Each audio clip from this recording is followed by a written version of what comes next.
अस्सलामुअलैकुम नाजरीन, संतराशों के देश की मौसर आवाज नवाए टेक्सला न्यूज के साथ मैं हूं किरण नाज। चलते हैं आज की अहम खबरों की तरफ। टेक्सला से हमें अपडेट कर रहे हैं सैयद उबैद साबिर, ग्रुप एडिटर, नवाए Taxila Islamabad. City traffic police Taxila ने माह नवंबर की कारकर्दगी रिपोर्ट जारी कर दी। जारी करदा रिपोर्ट के मुताबिक माह नवंबर में ट्रैफिक कवानीन की मुख्तलिफ खिलाफ वर्जियों में कुल 4108 चालान किए गए। रेवेन्यू के मद में 36,31,350 रुपए जमा किए गए।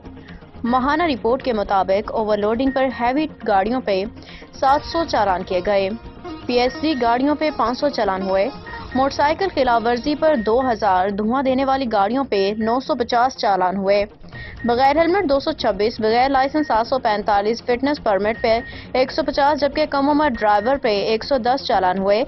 DSP city traffic police Taxila circle Malik Tayyab का कहना था कि DIG traffic Punjab CTO Rawalpindi की हिदायत की रोशनी में धुआं देने वाली गाड़ियों, बगैर हेलमेट और बगैर लाइसेंस ड्राइवरों के खिलाफ मुहिम तेजी से जारी है।